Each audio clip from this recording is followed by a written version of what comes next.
All right, good evening. Welcome back to Precalculus with Trigonometry. We are going to be talking about law of cosines tonight. So we're given a triangle here. Okay, we have 300, 400. It's not going to be 500 because it's not a right triangle. And they're asking us to figure out what C is. Okay, so what we're going to do is we're going to come over here. We're going to make a sketch of what's going on. And we have our triangle, right? Pretend that's a triangle. Here, pretend those are straight lines. Okay, so we have 400, 300. There we go. Okay, and then this angle in here, that was 97 degrees, I believe. 137 degrees. All right, so we have 137 degrees here. All right. So we have to figure out this side here. Okay, so we're going to say, okay, C squared is equal to A squared plus B squared minus twice 2AB times cosine of the angle between them.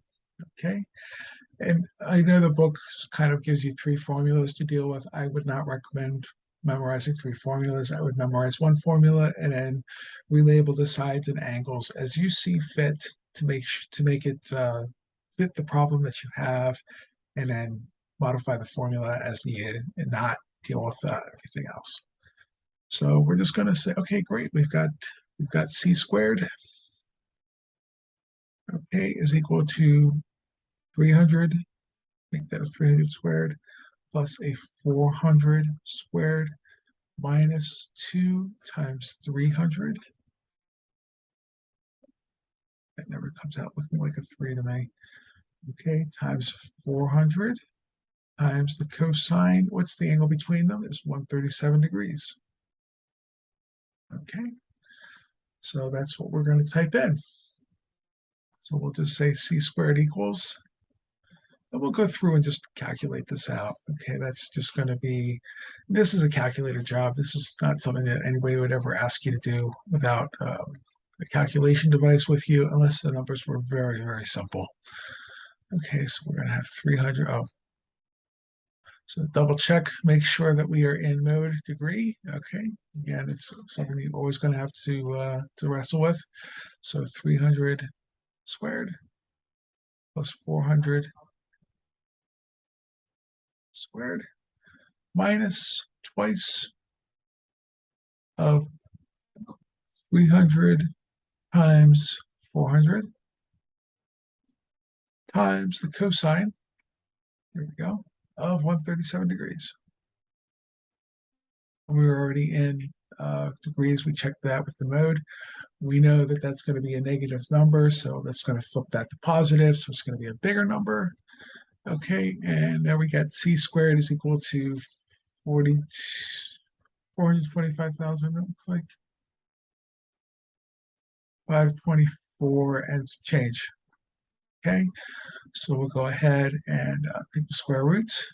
And the way you would do that is second function answer. You see how like the answer is like listed above, and that's the last number that the calculator had in it. Okay, so we ended up with 652.3. So this is C is equal to 652.3, whatever units this happens to be in. And we'll go ahead and double check our decimal places. Okay, they wanted 4 decimal places. That's pretty nice. 652.123. This 6 is going to turn into a 7 because that 8 is going to round this up to a 9. Okay, so we went 3, 2, 2, 7. Okay, so 652.3227. Okay, 652.3.3227. All right, check, look for the green flag. Hooray. Okay, A for degrees. Okay, so we have to figure out the degrees for A here. Since we have, oh, okay, we have Okay, we're just going to go and do degrees then. C was 652.3227. Okay. So this guy here was 652.3227. Okay, and let's see what we have. We have some 300, we have 400, we have that, we have that. All right, and they want to know what is this angle? Okay, what is this A angle here? All right, well, the thing about this, it's not, you don't want to have to constantly use law of cosines when you don't have to, because it's a lot of arithmetic.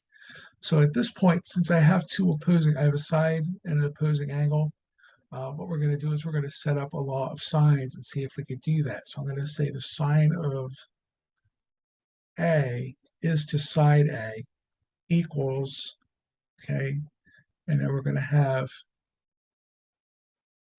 pick the side that we know. Okay, that's going to be sine of 137 degrees.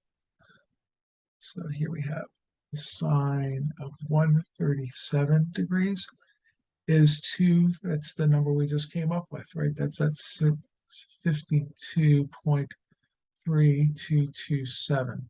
Okay, and we're just going to solve for A. So all this is going to involve is cross multiplying here. Okay. Oh, no, we're not. What are we doing? No, I want to solve for the sine of A. I'm sorry. So we're going to say we want the sine of A is equal to A, which happens to be what, 300? So it's going to be 300 over 652.3227 times the sine of 137 degrees. Okay, so let's go ahead and type that in. Okay, so we have 300 divided by the previous answer. Oops, answer. Right? And then times the sine of 137. How about, I don't want to, okay, times the sine of 137. I'm still in degrees. All right.